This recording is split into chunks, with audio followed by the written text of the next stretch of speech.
সরকারি কর্মীদের জন্য ডিএ আলাদা করে 4% বৃদ্ধিরও ঘোষণা করা হলো, রাজ্য বাজেটে এই ঘোষণা করা হলো।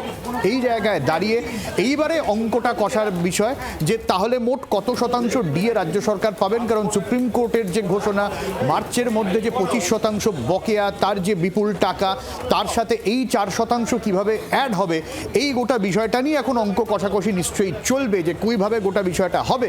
তবে আপাতত বাজেটে অন্তত 4% ডিএ বৃদ্ধির ঘোষণা করা হয়েছে।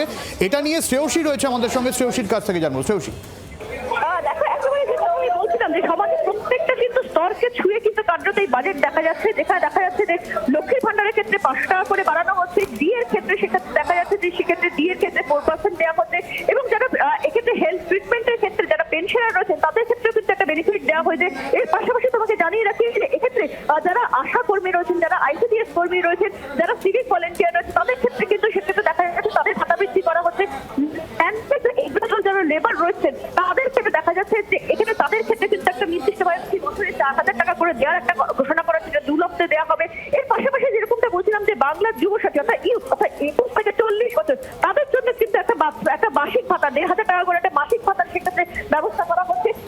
সামগ্রিকভাবে তুমি যদি দেখো তাহলে কিন্তু দেখবে যে প্রত্যেকটা সেক্টর, সমাজের প্রত্যেকটা সেক্টরকে কিন্তু কার্যত ছুঁয়ে এই যে বাজেট, সেই বাজেট হয়েছে, যেখানে এক্ষেত্রে দেখা যাচ্ছে যে এক্ষেত্রে যে মহাত্মাশ্রী স্কিম অর্থাৎ যে কর্মশ্রী স্কিম ছিল সেই স্কিমের নাম বদলে মহাত্মাশ্রী স্কিম করা হচ্ছে, যেখানে বলা হচ্ছে যে এই স্কিমে কিন্তু 100 দিনের কাজে সেই কাজ 100 দিনের যে কাজ সেই কাজটা যাতে সুনিশ্চিত করা যায় সব জব হোল্ডারদের, জব কার্ড হোল্ডারদের তাদের জন্য সেটা করা হচ্ছে। অর্থাৎ সমাজের প্রত্যেকটা সেক্টরকে কিন্তু কার্যত দেখা যাচ্ছে যে ছুঁয়ে এই স্কিম করা হয়েছে, যেখানে প্রত্যেকের ক্ষেত্রেই কিন্তু বেনিফিট রয়েছে। সেই বেনিফিট কারোর ক্ষেত্রে সেক্ষেত্রে মান্থলি সেক্ষেত্রে তারা যে অর্থ পান সেই অর্থের ক্ষেত্রে রয়েছে, কারোর ক্ষেত্রে পেনশনার যারা রয়েছেন তাদের হেলথের ক্ষেত্রে রয়েছে, এরকম একাধিক কিন্তু।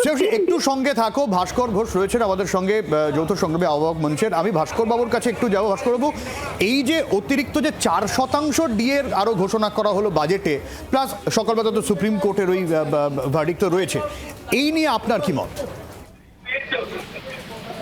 মত বলতে পর্বতের মুশিক প্রসব হওয়া হলো আর কি। বকেয়া ছিল পর্বত প্রমাণ, সেখান থেকে ইঁদুর বেরিয়ে এলো একটা। 40% বকেয়ার মধ্যে 4% দেওয়া হয়েছে। অনেকে বলবেন যে রাজ্যের অর্থ নেই, আমরা বলছি যে ভুল কথা বলছেন। রাজ্যের আর্থিক স্বাস্থ্যের দিকে তাকিয়ে দেখুন, রাজ্যটা সঠিকভাবে চালানোর মতো এই সরকারের ক্যাপাবিলিটিও নেই, তার মানসিকতাও নেই।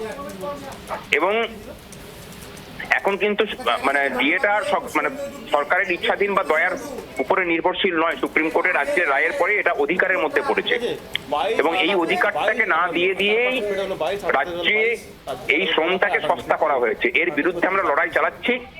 এইসব ভাতা না দিয়ে রাজ্য থেকে যে 50 লক্ষ মানুষকে বিদেশ বিভুঁয়ে পড়ে আছে তাদেরকে ফেরানোর জন্য ব্যবস্থা করা হোক।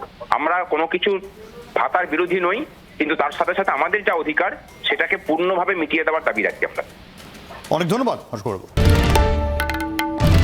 বাংলার আওয়াজ, বাঙালির আবেগ, জি 24 ঘন্টা।